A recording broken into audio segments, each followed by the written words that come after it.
पानीपत की तीसरी लड़ाई में मराठाओं की हार क्यों हुई? जब इसको आप ऊपर ऊपर से देखते हो तो ऐसा लगता है कि लड़ाई में ऐसा कुछ हुआ होगा जिसकी वजह से मराठा हारे। पर सच बात यह है, जब इसमें आप गहराई से जाओगे तो आपको पता चलेगा कि लड़ाई शुरू होने से पहले ही कुछ ऐसी चीज़ें हो गई थी जिन्होंने डायरेक्टली कंट्रीब्यूट किया मराठा हार की तरफ। इस वीडियो में हम चर्चा करेंगे कि जो रीजंस थे इस लड़ाई में मराठाओं के हारने के, उसको दो कैटेगरी में डाला जा सकता है। एक रीजंस है जो लड़ाई के पहले जो चीज़ें हुई, पॉलिटिकल कुछ रिलीजियस चीज़ें, और दूसरी चीज़ें जो लड़ाई के दौरान हुई जिन्होंने डायरेक्टली मराठा हार या अब्दाली की जीत की तरफ कंट्रीब्यूट किया। इन सारी चीज़ों के बारे में इस वीडियो में बात करेंगे। Reason number 1, allies. कहानी शुरू होती है 1750 से। ये वो साल था जब जयपुर के राजा माधो सिंह बने थे। और वो राजा कैसे बने थे? उनके राजा बनने में काफ़ी मेहनत लगी थी। इनकी लड़ाई हो रही थी अपने ही एक रिश्तेदार के साथ जिनका नाम ईश्वरी सिंह था। और इन दोनों की लड़ाई इसलिए हो रही थी क्योंकि दोनों ये क्लेम कर रहे थे कि जयपुर की गद्दी पे वो बैठेंगे। तो इन दोनों को एक ना एक मराठा सरदार बैक कर रहा था, उनको सपोर्ट दे रहा था। पर अल्टीमेटली इस सिविल वॉर में जीत हुई माधो सिंह की, और उनको सपोर्ट दिया था मराठा सरदार मल्हार राव होलकर ने। 1750 में माधो सिंह गद्दी पे बैठ गए। अब जब गद्दी पे बैठ गए माधो सिंह, तो मल्हार राव होलकर की उनसे ये एक्सपेक्टेशन थी कि गद्दी पे बैठाने के लिए जितनी मेहनत की है मराठाओं ने, उसके बदले में उनको एक कॉम्पनसेशन मिलना चाहिए। और कॉम्पनसेशन ऐसा था जो माधो सिंह को लग रहा था कि बहुत ज़्यादा डिसप्रपोर्शनेट है। मतलब जितनी उन्होंने हेल्प की है उससे कहीं ज़्यादा मांग रहे हैं और बहुत ज़्यादा प्रेशर डाल रहे हैं। इसके वजह से मराठाओं और माधो सिंह के बीच में एक टेंशन वाला माहौल क्रिएट हो गया था। एक बार तो ऐसा भी हुआ था कि माधो सिंह के दरबार में कुछ मराठा सरदारों को बुलाया गया खाने के लिए दावत पे, और ऐसा कहा जाता है कि खाने में जहर मिला दिया गया था। वो मराठाओं को पता चल गया कि यहाँ कुछ गड़बड़ है और वो इस दावत में शामिल नहीं हुए। पर सिचुएशन यहाँ तक ख़राब हो चुकी थी। और उसके बाद एक और घटना हुई जिसमें कुछ मराठा सोल्जर थे जो माधो सिंह की टेरिटरी में कहीं बाजार में जाके कुछ सामान खरीद रहे थे, चीज़ों को देख रहे थे, और वहाँ कुछ झड़प हुई। और झड़प इतनी ख़राब हो गई कि उस सिटी के गेट्स को एक तरह से सील कर दिया गया था। और फिर उसके अंदर जो मराठा सोल्जर्स थे उनमें से बहुत लोगों को मार दिया गया। हालांकि बाद में मराठाओं के साथ रिलेशंस को इम्प्रूव करने के लिए माधो सिंह ने कुछ मुआवजा दिया था। पर इन सारी घटनाओं की वजह से माधो सिंह और मराठाओं का रिलेशंस काफ़ी तनाव में थे। माधो सिंह का जो पूरी सिचुएशन है ये पानीपत की लड़ाई के लिए डायरेक्टली रेलेवेंट है, क्योंकि पानीपत की लड़ाई कहाँ हुई है? दिल्ली के नॉर्थ में है पानीपत। और वहाँ पे उस एरिया में जितने ऐसे हिंदू राजा थे जो मराठाओं के एलाय हो सकते थे, उनमें एक बहुत बड़े राजा थे माधो सिंह। पर इस लड़ाई में माधो सिंह ने डायरेक्टली मराठाओं का साथ नहीं दिया। जब लड़ाई हुई तो बैटलफील्ड पे तो माधो सिंह ना अब्दाली की तरफ लड़ रहे थे ना मराठाओं की तरफ। पर ये एक ऐसे एलाय थे जो मराठाओं की तरफ होने चाहिए थे। पर क्योंकि 1761 में पानीपत की लड़ाई हुई है और इसके 11 साल पहले 1750 में, एक्चुअली 1750 दिसंबर में माधो सिंह गद्दी पे बैठे थे, तो ये जो 10 साल का जो अंतर था, इस टाइम पीरियड में मराठाओं और राजपूत किंग माधो सिंह के रिलेशन अच्छे नहीं थे। इसके वजह से एक ऐसे हिंदू राजा जो कि मराठाओं के एलाय हो सकते थे वो एलाय नहीं बने। दूसरे इंपॉर्टेंट एलाय जो मराठाओं के होने चाहिए थे वो थे जाट राजा सूरजमल। और बहुत विडंबना की बात यह है कि ये एक्चुअली जब लड़ाई शुरू होने वाली थी उसके कुछ समय पहले तक सूरजमल एक्चुअली मराठाओं के कैंप में थे, उनके कोalition का हिस्सा थे। पर कैसे फिर उन्होंने मराठाओं को छोड़ दिया, इसकी कहानी भी बहुत हार्ट ब्रेकिंग है। हुआ ऐसा कि जो मराठाओं का पूरा कंटिंजेंट था जो पटदूर से निकला था मार्च 1760 में नॉर्थ की तरफ जाने के लिए, अब्दाली को रोकने के लिए, उस कंटिंजेंट को लीड कर रहे थे सदाशिव राव भाऊ जो कि पेशवा नाना साहेब के चचेरे भाई थे। पर इस कॉन्टिंजेंट के जो सिंबॉलिक लीडर थे वो नाना साहेब के पुत्र विश्वास राव थे। पर अल्टीमेटली जो मेन सारे फैसले लेने थे, मिलिट्री कमांडर थे, वो सदाशिव राव भावी थे। तो ये पूरा कंटिंजेंट लेके जब नर्मदा को क्रॉस करके अपने जो उस एरिया के मराठा चीफ थे, होलकर थे, शिंदे थे, इन सबसे इन्होंने जब लिंकअप किया, इसके बाद जब ये जाट टेरिटरी में पहुंचे तो वहां पे इनको सूरजमल मिले। अब सूरजमल जी का ऐसा रिलेशनशिप था मराठाओं के साथ कि वो मराठाओं को चौथ हर साल देते थे। चौथ यानी एक टेरिटरी से जितना भी रेवेन्यू कलेक्ट हो रहा है जो राजा को मिल रहा है उसमें से 1/4 हिस्सा उनको मराठाओं को देना होगा। इसको अगर एग्जाम्पल से समझना हो तो समझ लीजिए कि आप एक लीडर हैं और आपके सामने एक और लीडर है जिसके पास ज़्यादा टेरिटरीज हैं। तो सामने वाला लीडर क्या कह रहा है कि वो आपको प्रोटेक्ट करेगा किसी और के हमले से, या इंटरनल कुछ प्रॉब्लम होती है आपको तो आपकी हेल्प करेगा, पर उसके बदले में आपको उसको कुछ पैसे देने पड़ेंगे हर साल। तो सूरजमल जी की ये रिलेशनशिप थी मराठाओं के साथ।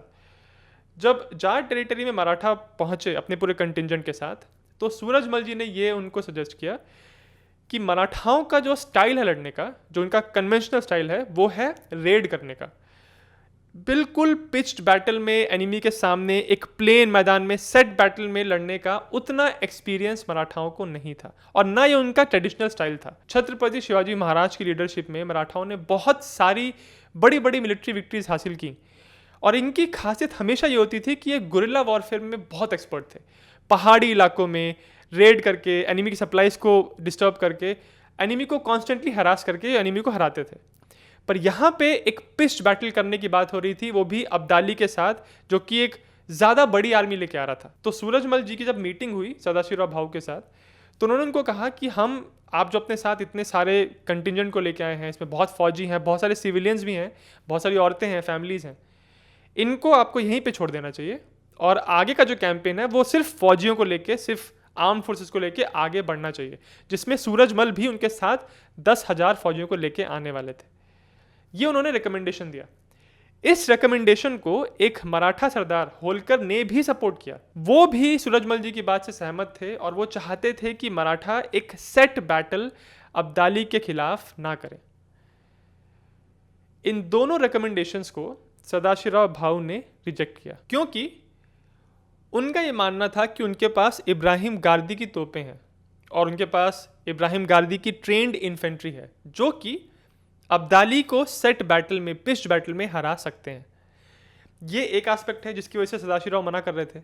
एक दूसरा एस्पेक्ट भी है जिसके बारे में इस किताब में लिखा गया है कि सदाशिवराव भाऊ की कुछ पर्सनल अनबन हुई इस डिस्कशन के दौरान। उन्होंने सूरजमल जी के रिकमेंडेशंस को नहीं माना और कुछ ऐसी बातें कहीं जो कि जिसकी वजह से इन दोनों के बीच में अनबन हुई, और ये बात सूरजमल जी को अच्छी नहीं लगी।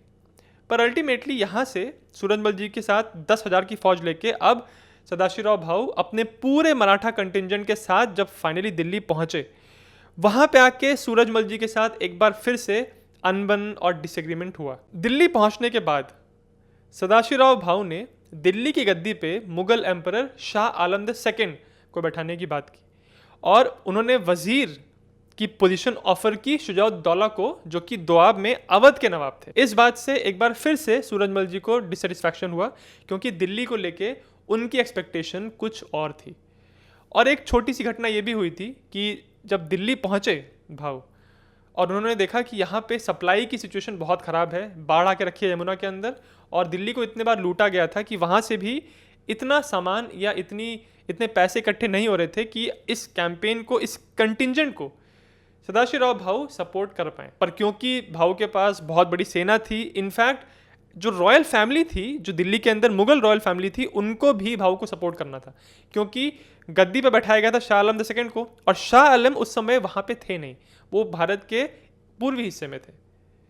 तो इस पूरे कंटिंजेंट को, सब लोगों को खाना खिलाने के लिए, सपोर्ट करने के लिए भाऊ ने ये फैसला किया कि दिल्ली के दरबार में छत पे जो सीलिंग पे जो सिल्वर की नक्काशियाँ बनी हैं उनको निकाला जाएगा और उनको पिघला के सिक्के बनाए जाएंगे। इस बात का भी सूरजमल जी ने विरोध किया था। उनका ये मानना था कि ऐसा करना ठीक नहीं होगा, पर अल्टीमेटली ऐसा किया गया।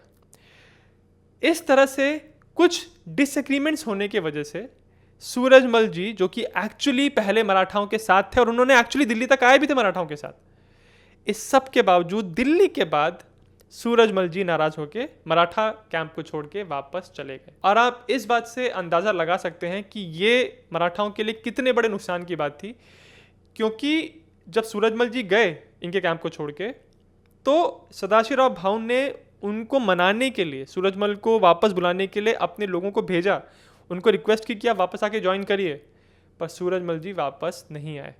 ये भी एक हिंदू राजा थे। पानीपत की जहाँ पे लड़ाई हुई है उसके पास कौन कौन से महत्वपूर्ण राजा हैं? यमुना के वेस्टर्न साइड पे राजपूत किंग माधो सिंह, जो कि मराठाओं के साथ नहीं थे इस लड़ाई में। फिर आ गए जाट टेरिटरी के सूरजमल जी, ये भी पहले साथ में थे पर बाद में साथ छूट गया, तो अब ये भी मराठाओं के साथ लड़ाई में नहीं थे। एलाइज में जो तीसरी इंपॉर्टेंट कड़ी है वो है सिखों की। सिखों की ट्रेडिशनली अब्दाली के साथ दुश्मनी थी और वो एक नेचुरल एलाय बन सकते थे मराठाओं के, पर फिर भी सिखों ने पानीपत की लड़ाई में डायरेक्टली पार्टिसिपेट नहीं किया। अब अगर अब्दाली की साइड पे देखें तो हिंदुस्तान के अंदर उस समय उनके सबसे बड़े एलाय जो सबसे ज़्यादा सेना को लेके आए वो थे नजीब खान, जिनको नजीबुद्दौला भी कहते हैं। ये एक ऐसा व्यक्ति था जिसने ये इंश्योर किया कि मराठाओं का जो अलायंस है वो बहुत मजबूत ना हो पाए, और अब्दाली का अलायंस जितना मजबूत हो सकता था वो एक इस बंदे ने करके दिखाया। और इसी से कनेक्ट करके हम अगले रीजन पे आते हैं, रीजन नंबर 2, शुजा-उद-दौला। जब आज यूएसए के अंदर इलेक्शंस होते हैं तो यूएस के कुछ स्टेट्स हैं जिनको सबको पता है कि ये डेमोक्रेट्स को ही वोट करेंगे, जैसे कि कैलिफोर्निया। सिमिलरली कुछ स्टेट्स होते हैं जिनको सबको पता है कि ये रिपब्लिकन्स को ही वोट करेंगे, जैसे कि टेक्सास रिपब्लिकन को ही वोट करते हैं। पर कुछ स्टेट्स ऐसे होते हैं जिनको स्विंग स्टेट्स कहते हैं, जिनका पता नहीं चलता कि ये इनको वोट करेंगे कि इनको, और हमेशा प्रेसिडेंट वही बनता है जो स्विंग स्टेट्स को जनरली अपने फेवर में कर लेता है। पानीपत की लड़ाई में स्विंग स्टेट की भूमिका निभा रहे थे शुजा-उद-दौला। शुजा-उद-दौला दोआब के रीजन में अवध के नवाब थे और ये सबसे महत्वपूर्ण कड़ी थे पानीपत की लड़ाई के अंदर, क्योंकि शुजा-उद-दौला जिनके साथ होते उस साइड को सप्लाईज की दिक्कत नहीं होती। सबसे हैरान करने वाली बात यह है कि शुजा-उद-दौला ट्रेडिशनली अब्दाली के साथी नहीं थे, एक तरह से उनके दुश्मन थे। इनफैक्ट शुजा-उद-दौला के पिता सफदर जंग, जो कि एक ज़माने में मुगल वजीर थे, उन्होंने अब्दाली को मणिपुर की लड़ाई में हराया था। तो सफदर जंग की दुश्मनी थी अब्दाली के साथ, तो ये समझ में आता है कि सफदर जंग के जो बेटे थे शुजा-उद-दौला, वो भी अब्दाली के अगेंस्ट ही रहते। उसके अलावा शुजा-उद-दौला को ज़्यादा खतरा अपनी टेरिटरी को लेके अब्दाली से था, और मराठाओं के साथ लिंक करने में, मराठाओं के साथ अलाइ करने में शुजा-उद-दौला का ही फ़ायदा था। और इनफैक्ट जब शुरुआत में शुजा-उद-दौला को अप्रोच किया मराठाओं के साइड ने, तो भाऊ ने एक लेटर लिख के साइन करके बोला था कि अगर आप हमारा साथ देंगे तो हम आपको दिल्ली का वजीर बनाएंगे। उस समय शुजा को ये डील अच्छी लगी थी और उन्होंने कह दिया था कि वो मराठाओं का साथ देंगे। पर इसके बाद नजीब खान शुजा से मिलने के लिए आए और कहा कि अगर आप हमारा साथ देंगे, अब्दाली की साइड पे आएंगे आप, तो आपको दिल्ली का वजीर बनाया जाएगा। तब शुजा ने ये कहा कि आप जो हमको ऑफर कर रहे हैं ये हमको ऑलरेडी भाऊ ऑफर कर चुके हैं, वो भी हमको वजीर बनाने वाले हैं, तो हम आपका साथ क्यों दें। और इनफैक्ट अगर हम आपका साथ देंगे तो मेरी टेरिटरी को खतरा है, क्योंकि अब्दाली ज़्यादा चांसेस उसके ये हैं कि वो मेरे पे हमला करे आके बाद में, तो इसकी क्या गारंटी है कि मैं अगर आपका साथ दे दूंगा तो कल अब्दाली मेरे पे हमला नहीं कर देगा।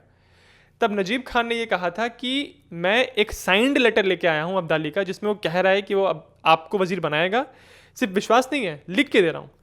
उसके ऊपर से नजीब खान ने और इमोशनल बातें भी की। उसने ये कहा कि अगर अब्दाली ने कल ये कोशिश की कि वो आपके टेरिटरी पे नज़र डाल रहा है तो मैं उसकी आंखें निकाल लूँगा, इस तरह की बातें उसने कही थी। उसके ऊपर से नजीब खान ने एक रिलीजियस एंगल भी अपनाया। उसने पानीपत में जो लड़ाई होने वाली थी अब्दाली और मराठा के बीच में, उसको एक पॉलिटिकल या एक टेरिटरी की लड़ाई से हटा के उसको एक रिलीजियस एंगल दे दिया। उसने शुजा को कन्विंस करने के लिए धर्म की बातें की, ये कहा कि आपको अब्दाली का साथ देना चाहिए क्योंकि वो आपके साथ का है, अगर ये नहीं किया तो ये बहुत गलत होगा। तो ये एक और एंगल, एक और तरह से मैनिपुलेट करके नजीब खान कामयाब हुआ शुजा-उद-दौला को अपने साथ मिलाने के लिए। दोनों साइड्स कोशिश कर रही थी कि शुजा-उद-दौला इस स्विंग स्टेट को अपने फेवर में लाया जाए। अल्टीमेटली शुजा जिस साइड पे गए उसी साइड की जीत हुई। तो डिप्लोमेटिकली मराठाओं का यहाँ पे एक बहुत बड़ा नुकसान हुआ जब उन्होंने शुजा को एज एन एलाय खो दिया। Reason number 3, religion. अब्दाली सिर्फ जमीन हासिल करने के लिए नहीं आया था, सिर्फ एकमात्र वो मोटिवेशन नहीं था उसका। एक और मोटिवेशन ये था कि उसको अपने धर्म को और फैलाना था, अपने धर्म को यहाँ पे जिताना था, और इस चीज़ में उसको और बढ़ावा दे रहा था दिल्ली में बैठा एक आदमी जिसका नाम था शाह वलीउल्लाह। वो लगातार अब्दाली को लेटर्स लिख रहा था कि अगर आप यहाँ पे नहीं आएंगे, यहाँ पे आके सिचुएशन को संभालेंगे नहीं, तो जो बाकी धर्म के लोग हैं वो बहुत मजबूत होते जा रहे हैं और धीरे धीरे हमारे धर्म के लोग बहुत पीछे हो जाएंगे। एक और बहुत ही दिलचस्प बात है, भाऊ और अब्दाली के बीच में पीस होने के चांसेस थे। ऐसी सिचुएशन बनाने की कोशिश की गई थी कि दोनों के बीच में लड़ाई ना हो, दोनों चाहते थे कि कहीं ना कहीं से डील हो जाए। अब्दाली भी इतना दूर कांदाहार से आया था। अच्छा, इस बार जब वो हिंदुस्तान के अंदर आया था तो उसने पूरी गर्मी का समय हिंदुस्तान के अंदर ही गुजारा, जो कि वो जनरली नहीं करता था। वो आता था, रेड करके चले आता था। पर इस बार उसने इतना लंबा समय गुजारा। फिर यमुना का जब उसने क्रॉस किया था गौरीपुर के पास, तो वहाँ पे भी उसका बहुत नुकसान हुआ था। तो अब्दाली भी नहीं चाहता था कि इतना लंबा, इतना बड़ा कॉन्फ्लिक्ट मराठाओं के साथ किया जाए, जो कि एक ताकतवर फोर्स लेके आए हैं। उसकी ये डिमांड्स थी कि वो तब यहाँ से बिना लड़े वापस जाएगा जब मराठा इस बात को मान ले कि मराठा नर्मदा को क्रॉस नहीं करेंगे, और उसके बदले में अब्दाली का जो डोमिनियन है वो सरहिंद तक रहेगा। और ये भी कहा, अब्दाली ये भी चाहता था कि दिल्ली पे किसी भी तरह से मराठा दिल्ली की गद्दी को इन्फ्लुएंस करने की कोशिश नहीं करेंगे। पर ये डिमांड्स भाऊ को मंजूर नहीं थी। भाऊ को पेशवा नाना साहिब ने ये बोल के भेजा था कि किसी भी कीमत पे अब्दाली पंजाब के अंदर नहीं रहना चाहिए। पंजाब अगर अब्दाली के कंट्रोल में रहा तो बार बार अंदर आता रहेगा। इसीलिए भाऊ किसी भी कीमत पे ये इस बात के लिए राजी नहीं थे कि अब्दाली सरहिंद तक रहे। भाऊ का काउंटर ऑफर ये था कि अब्दाली अटक के पार रहेगा, यानी सिंधु नदी के उस तरफ। सिंधु नदी वो बाउंड्री होगी जिसके बियॉन्ड अब्दाली नहीं आना चाहिए। तो हालांकि दोनों साइड चाहती थी, दोनों साइड के लीडर चाहते थे कि इनके बीच में डील हो। और जब पीस की बातें हो रही थी तो अब्दाली के साइड पे भी एक इम्पॉर्टेंट लीडर था। उसने भी ये कहा था, एक बार सजेस्ट किया था अब्दाली को कि हम एक रैंसम ले लेते हैं, बहुत पैसा ले लेते हैं मराठाओं से, और यहाँ से बिना लड़े चले जाते हैं। पर जब ये पीस के कॉन्वर्सेशंस हो रहे थे तब फिर से नजीब खान बीच में आया और उसने फिर से इस कॉन्वर्सेशन को ख़त्म करने के लिए रिलीजन का एंगल दिया। उसने ये कहा कि अभी कुछ समय पहले एक स्कर्मिश हुआ है जिसमें उसके 5,000 साथी मारे गए हैं, और जितने भी लोग मारे जा रहे हैं ये कहीं ना कहीं अपने धर्म के लिए लड़ रहे थे। तो अगर हम यहाँ से बिना लड़े वापस चले जाएंगे तो हमने वो काम नहीं किया जिसके लिए हम यहाँ पे आए थे। तो एक बार फिर से जब उसने धर्म वाला एंगल दिया तो वहाँ पे जितने भी लोग बैठे थे तो एक बार सब उसके सपोर्ट में खड़े हो गए, और जो पीस की कॉन्वर्सेशन हो रही थी वो कंप्लीट कभी हुई ही नहीं। तो ये जो धर्म वाला एंगल था, इसको अपने फायदे के लिए नजीबुद्दौला और शाह वलीउल्लाह ने बहुत इफेक्टिवली इस्तेमाल किया। तो ये थी रीजंस की पहली कैटेगरी, यानी वो रीजंस जिन्होंने कंट्रीब्यूट किया अब्दाली की जीत की तरफ लड़ाई शुरू होने से पहले। लड़ाई के दौरान भी स्ट्रैटेजिक लेवल पे और टैक्टिकल लेवल पे कुछ ऐसी चीज़ें थीं जिन्होंने अब्दाली को जीतने में मदद की। पहली चीज़, जब लड़ाई शुरू हुई 14 जनवरी को सुबह 9 बजे, अब इब्राहिम गारदी स्क्वायर फॉर्मेशन बना के अपनी तोपों को लेके आगे जा रहा था, और अब्दाली की जो सेना थी उससे एक एंगल पे, एक ऑब्लिक एंगल पे कोशिश ये कर रहा था कि अब्दाली को डायरेक्टली इंगेज ना करना पड़े। पर जब दोनों आर्मीज आमने सामने हो ही गई और लड़ाई करनी ही पड़ी, तब इब्राहिम गारदी की तोपों ने और उसकी फोर्सेस ने बहुत तेज़ी से वो आगे बढ़ रही थी और अब्दाली के राइट फ्लैंक को चीरते हुए आगे जा रही थी।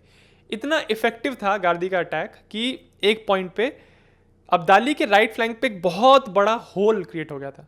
होल मतलब एक ऐसा स्पेस क्रिएट हो गया था जहाँ पे अब कैवलरी चार्ज आ सकता था। जब आप सामने वाली की आर्मी में एक बहुत बड़ा होल या बहुत बड़ा गैप क्रिएट कर देते हो और वहाँ पे अगर कैवलरी आती है तो वो जो बची कुची फोर्स होती है उसको स्कैटर करने के लिए, उसको भगाने के लिए या उसको ख़त्म करने में बहुत इफेक्टिव होती है। तो ये जो गारदी ने गैप क्रिएट किया था, उस गैप को मराठा कैवलरी ठीक से एक्सप्लॉइट नहीं कर पाई। उस समय की कंडीशंस ऐसी हो गई थी बैटलफील्ड पे कि जब मराठा कैवलरी इस गैप को भरने के लिए जब उन्होंने चार्ज किया तो कैवलरी के जो लीडर्स थे वो घायल हो गए, और इसकी वजह से कैवलरी चार्ज की इंटेंसिटी कम हो गई।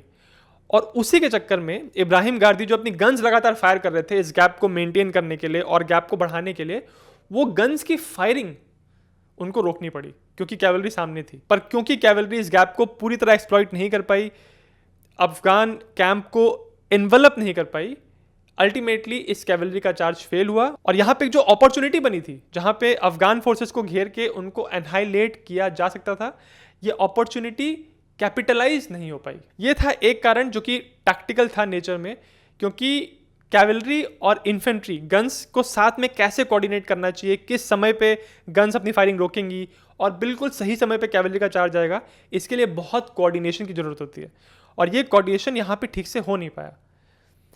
दूसरा रीज़न था विश्वास राव की मौत। अब इस बात पे बहुत सवाल उठाए जाते हैं कि क्या सदाशिवराव भाऊ को और विश्वास राव को बैटलफील्ड पे एक्चुअली होने की ज़रूरत थी, क्योंकि अगर अब्दाली से आप कंपेयर करें तो उसकी सारी फोर्स लड़ाई कर रही थी आगे, पर अब्दाली खुद अपनी मेन फोर्स से कुछ डिस्टेंस पीछे, लगभग 1.5-2 किलोमीटर पीछे था, अपने साथ एक रिजर्व फोर्स को लेके। क्या सदाशिवराव भाऊ और विश्वासराव जो कि मेन लीडर थे इस फोर्स के, उनको भी पीछे रहना चाहिए था ताकि वो अपनी सारी फोर्स को मॉनिटर कर पाए और ऐसा ना हो जैसा बैटल में एक्चुअली हुआ, क्योंकि विश्वासराव जी को लगभग 3 बजे के आसपास एक गोली लग गई थी और जब विश्वासराव जी की मृत्यु हुई, उनके आसपास के लोगों ने देखा कि अब हमारे लीडर नहीं रहे हैं, तो उनमें भगदड़ मचने लगी।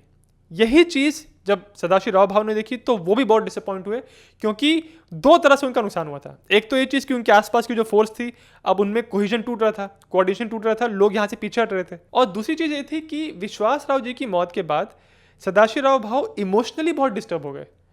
इनफैक्ट लड़ाई के दौरान ही सदाशिवराव भाऊ के एक साथी ने उनको कहा कि हालांकि विश्वासराव जी की मौत हो चुकी है, पर हमको यहाँ से पीछे हटना चाहिए, हम किसी और दिन आके अब्दाली का सामना करेंगे। पर इसके जवाब में सदाशिवराव भाऊ ने कहा कि अब विश्वासराव जी ही नहीं बचे, तो मैं जाके पुणे में क्या करूँगा, मैं नाना साहब को क्या जवाब दूंगा कि विश्वासराव जी का क्या हुआ। तो इससे बेहतर यह है कि मैं यहीं पे अपने प्राण त्याग दूं। और इसी वजह से सदाशिवराव भाऊ ने अपने साथ एक छोटी सी फोर्स को लेके हेड ऑन चार्ज किया, ये जानते हुए कि यहाँ पे उनकी मौत निश्चित है। इस तरह से इन दोनों लीडर्स की मौत के बाद मराठा साइड का कोऑर्डिनेशन, उनका कोहिजन बिल्कुल तुरंत खत्म हो गया और फिर बहुत आसान था अफगान फोर्सेस को, जो बची कुछ मराठा फोर्स थी, उसको घेर के उसको डिस्ट्रॉय करना। तो ये कुछ मेन कारण थे जिनकी वजह से पानीपत की तीसरी लड़ाई में अफगान साइड की जीत हुई। जो मैंने पहला कारण दिया था एलाइज का, वो इतना ज़्यादा इंपॉर्टेंट था कि जब अक्टूबर के लास्ट में मराठा फोर्स पानीपत पहुंच गई थी, अक्टूबर के लास्ट में पहुंचे थे वो लोग, और फिर जनवरी में लड़ाई हुई है। लगभग 2.5 महीने के टाइम पे मराठा कॉन्टिंजेंट वहाँ पे धीरे धीरे उनके पास खाने की कमी होती जा रही थी, सप्लाईज खत्म हो रही थी, क्योंकि उनके आसपास के जितने भी राजा थे, जितने भी लीडर्स थे, वो डायरेक्टली सपोर्ट नहीं कर पा रहे थे मराठाओं को। तो देखिए यहाँ पे अलायंस का कितना इंपॉर्टेंट रोल था। 14 जनवरी की लड़ाई शुरू होने से पहले ही मराठा एक बहुत कमजोर पोजीशन में थे अपनी सप्लाईज की वजह से। मराठाओं ने 14 जनवरी को अपने कैंप से निकल के बाहर निकलने का फैसला ही इसलिए किया क्योंकि उनकी सप्लाई की सिचुएशन इतनी डेस्परेट हो गई थी कि अब एक दिन का भी खाना नहीं बचा था। इनफैक्ट जब वो लड़ाई करने के लिए भी गए मराठा बैटलफील्ड पे, तो 2-3 दिन से सारे फौजियों ने कुछ भी नहीं खाया था। हालांकि पानीपत की इस लड़ाई में मराठाओं की हार हुई, पर किसी भी तरह से ये मराठाओं की ताकत का एंड नहीं था, ये सिर्फ एक सेटबैक था, क्योंकि इस लड़ाई के 10 साल के ही अंदर एक बार फिर से मराठा दिल्ली तक पहुंच गए थे और दिल्ली पे मराठाओं का कंट्रोल था। और इस बार जो उन्होंने कंट्रोल बनाया वो काफ़ी समय तक, काफ़ी सालों तक बना के रखा। अल्टीमेटली पानीपत की लड़ाई से ना अब्दाली का कोई खास फायदा हुआ, उसके लिए एक पीरिक विक्ट्री थी, मतलब एक विक्ट्री हासिल तो की, पर उसके लिए कॉस्ट इतना ज़्यादा पे किया अब्दाली ने, इतने सारे उसके सोल्जर्स मारे गए, उसके पास पैसे देने के लिए नहीं थे अपने सोल्जर्स को बाद में, तो वहाँ पे एक म्यूटिनी की सिचुएशन क्रिएट हो गई थी। तो अल्टीमेटली कॉस्ट बहुत ज़्यादा हुआ, पर उसके बदले में रिटर्न्स नहीं मिले। मराठाओं का एक बहुत बड़ा सेटबैक था ये। सबसे ज़्यादा इस लड़ाई का फ़ायदा हुआ ईस्ट इंडिया कंपनी को, क्योंकि 1761 में ही 3 दिन ऐसे थे, इनफैक्ट एक हफ्ते के अंदर ही कुछ 3 लड़ाइयाँ ऐसी हुई जिन्होंने ईस्ट इंडिया कंपनी को डायरेक्टली हेल्प किया। सबसे पहले पानीपत की लड़ाई, उसके अगले दिन हुई थी पटना में एक लड़ाई जिसमें शाह आलम II की फौज को ईस्ट इंडिया कंपनी ने हराया था, और उसके ही कुछ समय के बाद 1-2 दिन के अंदर पौंडीचेरी में लड़ाई हुई जिसमें ईस्ट इंडिया कंपनी ने फ्रेंच लोगों को हराया था। तो 3 दिन के अंतराल में, इसे एक हफ्ते के अंदर, एक झटके में ईस्ट इंडिया कंपनी के पास कोई बड़ी ताकत नहीं बची थी जो उनको चैलेंज कर सके नॉर्दर्न इंडिया के अंदर। मैंने पानीपत की तीसरी लड़ाई के ऊपर, इनफैक्ट पूरी पानीपत की जो 3 लड़ाइयाँ हुई हैं उसके ऊपर एक सीरीज बनाई है, जिसमें मैंने फर्स्ट बैटल के बारे में एक वीडियो, फिर सेकंड बैटल पे एक वीडियो, और थर्ड बैटल पे जो वीडियो बनाया है वो लगभग 1 घंटे का है, जिसमें मैंने इस पूरे बैटल को बहुत डिटेल में एनालाइज किया है। अगर आप वो वीडियो चेकआउट करना चाहते हैं तो इस पूरी सीरीज का लिंक डिस्क्रिप्शन में है। और ये जो मेरा वीडियो है और मेरा पानीपत का जो मेन वीडियो है, इन दोनों वीडियोस बनाने के लिए मैंने अपनी ज़्यादातर रिसर्च एक किताब से की है जिसका नाम है सॉल्स्टिस एट पानीपत। इसको लिखा है उदय कुलकर्णी जी ने, और कुछ हिस्से मैंने विश्वास पाटिल जी की पानीपत किताब से भी लिए हैं। उन दोनों किताबों का लिंक इस वीडियो के डिस्क्रिप्शन में है। और अगर आप जिज्ञासम को सपोर्ट करना चाहते हैं तो आप चैनल के मेंबर बनने के बारे में सोच सकते हैं। मेंबर बनने पे आपको कुछ एक्सक्लूसिव वीडियोस का एक्सेस मिलता है, जिसमें मैं इंपॉर्टेंट बैटल्स या कोई अगर बड़ा जियोपॉलिटिकल इवेंट हो रहा है उसके हिस्टोरिकल पर्सपेक्टिव के बारे में या टैक्टिक्स और स्ट्रैटेजी से रिलेटेड वीडियोस के बारे में बात करता हूँ। मेंबरशिप ज्वाइन करने के लिए सब्सक्राइब की बिल्कुल साइड में एक ज्वाइन बटन है, उस पर आप क्लिक करिए तो आपको अलग अलग टीयर्स नजर आएंगे। वो अगर आपको इंटरेस्टिंग लगते हैं तो आप ज्वाइन कर सकते हैं। और अगर आपको वीडियो अच्छा लगा तो मेरे चैनल जिज्ञासियम को सब्सक्राइब जरूर करें।